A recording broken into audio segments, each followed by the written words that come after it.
Nous vous souhaitons la bienvenue sur le site web de l'Atlas de la vulnérabilité de la population québécoise aux aléas climatiques. C'est ici que vous trouverez tous les détails du projet, ainsi que les accès pour visionner les cartes des vagues de chaleur et des aléas hydrométéorologiques. Ces cartes vous renseignent sur l'emplacement des populations dites sensibles, capables de faire face et vulnérables aux vagues de chaleur ainsi qu'aux aléas hydrométéorologiques. Alors, pour accéder à la carte des vagues de chaleur, par exemple, cliquez sur l'icône qui lui est associée, puis sur « Accéder à la carte ».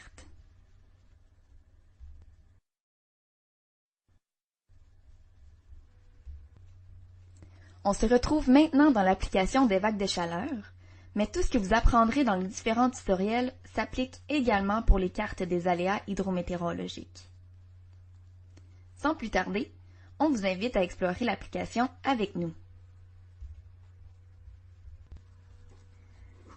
D'abord, vous êtes certainement curieux de connaître l'état de vulnérabilité de votre région. Pour ce faire, entrez simplement le nom de votre ville dans l'espace « Rechercher une localisation » afin de l'afficher à l'écran. Vous pourriez, par exemple, inscrire la ville de Saint-Hyacinthe.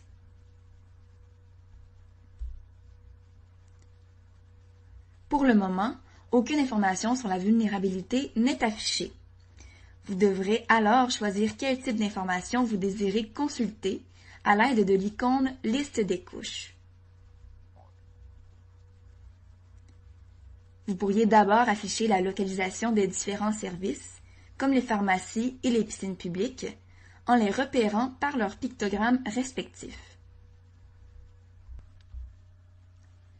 Vous pourriez aussi choisir d'afficher la vulnérabilité brute afin de constater quelles zones de la ville sont les plus ou les moins vulnérables grâce à la légende de couleur.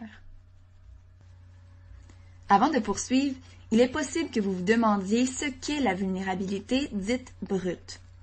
En fait, elle est calculée en soustrayant l'indice de la capacité à faire face à celui de la sensibilité. En d'autres mots, on soustrait les éléments qui nous permettent d'être moins vulnérables, comme par exemple être situé près d'un service de santé, aux éléments qui augmentent notre vulnérabilité, comme le fait d'être un parent monoparental. Ensuite, vous pourriez aussi choisir d'afficher la vulnérabilité relative. En cliquant sur la zone géographique qui vous intéresse, un tableau à 2 dimensions vous indique la valeur de la vulnérabilité relative. Vous pourrez ainsi distinguer laquelle des 2 dimensions de la vulnérabilité, soit la sensibilité ou la capacité à faire face, contribue à rendre la population de votre région vulnérable ou non. Vous pourriez d'ailleurs découvrir qu'une zone à forte vulnérabilité brute peut présenter en contrepartie une plus faible vulnérabilité relative. Bref, la différence entre les 2 types de vulnérabilité est que la vulnérabilité relative permet de voir simultanément les 2 composantes que sont la sensibilité et la capacité à faire face, en plus de préciser laquelle joue un rôle plus dominant. Par la suite, si vous souhaitez simplement découvrir les zones de votre ville qui ont la meilleure capacité à faire face aux aléas climatiques ou celles qui y sont le plus sensibles, sélectionnez la couche qui vous intéresse. Cliquez ensuite sur une zone de la ville afin d'avoir des renseignements sur les variables qui ont servi à évaluer la sensibilité ou la capacité à faire face. Par exemple, pour la sensibilité, on peut voir la proportion de personnes vivant seules ou de personnes migrantes récentes. Pour la capacité à faire face, on peut voir l'accessibilité en mètres à différents services, comme les pharmacies ou les piscines publiques.